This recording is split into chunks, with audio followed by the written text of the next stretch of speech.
Hey, Tamat. Oh, yeah. Hey, Tamat.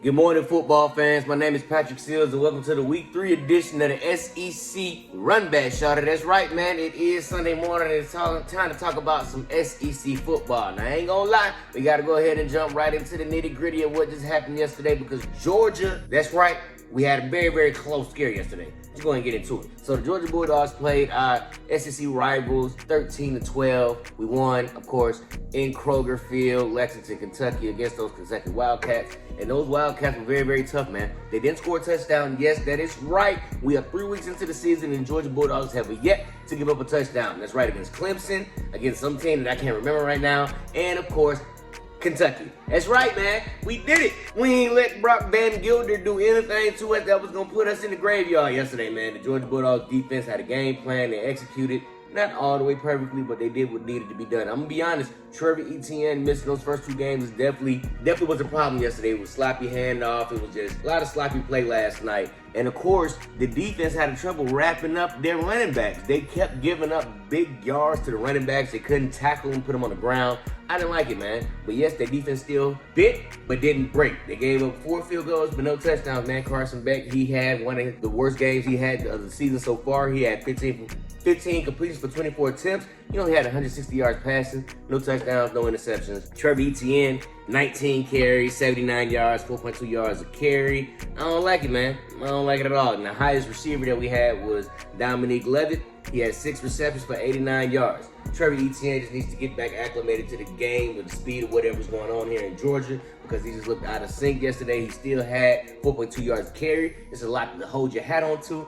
But these Georgia Bulldogs gonna have to hunker down and figure out what's going on because we have a tough schedule coming up. I got Texas people in my comments commenting all day long talking about they can't wait to play us. We got Alabama coming up, and of course we got to play those dreaded Tennessee Vols. So we got a tough schedule, man. We had to play Kentucky on the road. We got to play Texas on the road. Whew. We got that schedule, man. We got that tough SEC schedule. We make it through, we're going to be all right. Speaking of our dreaded rivals, the number 4 ranked Alabama Crimson Tide crushed Wisconsin yesterday. I'm not going to spend so much time talking about this. 42-10. Alabama rolled over Wisconsin, and Wisconsin put the Alabama Crimson Tide on the schedule to try and get a playoff spot. If they beat Alabama, it's going to look good in their resume and after the season. But now, it just looks like Alabama just took another cupcake week off. You know what I mean? So we're going to move on. LSU won against South Carolina in a shootout. Now, I did catch a little bit of this game. Garrett Nussmeier was all over the place, man. He had 24 completions for 40 attempts. He only had 285 yards passing, 2 touchdowns, and an interception. This game is what we call a SEC knockdown drag-out, man. It's just what happens here in the SEC. 2 teams, they just fight for their lives, man. They scratch, they claw, they punch, they hit, they kick, they head, but sometimes they even slap.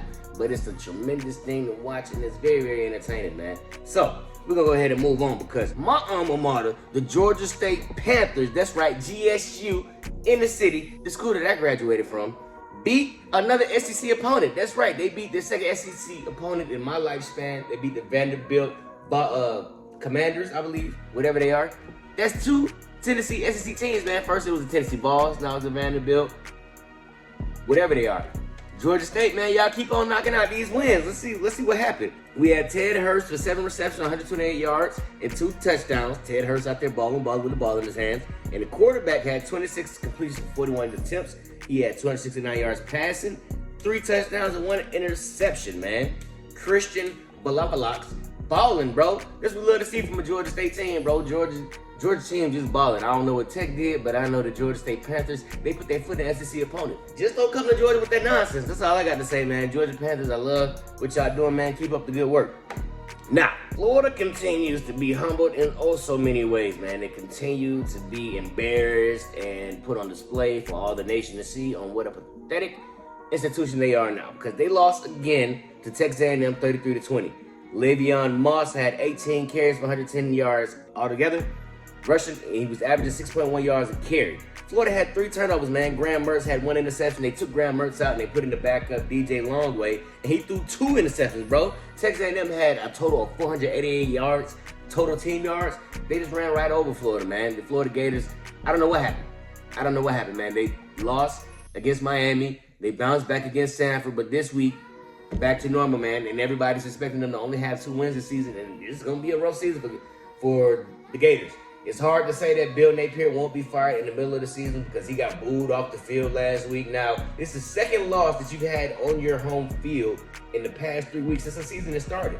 That's just unheard of. That's not something that the fans and the boosters and alumni want to see, bro. So, Bill Napier, you might need to tap in and figure out what's going on, bro, because your team is not cutting the mustard. They're not cutting the mustard. They're losing consistently at home in Gainesville, hostile territory. Those fans aren't going to keep putting up with that for too much longer. Mizzou knocked off Boston College after Boston College had a good start to the season. Mizzou won 27-21. Nate Noel had 22 carries for 121 yards rushing. He was averaging 5.5 yards a carry. Luther Burden III had 6 receptions for 117 yards receiving and 1 touchdown.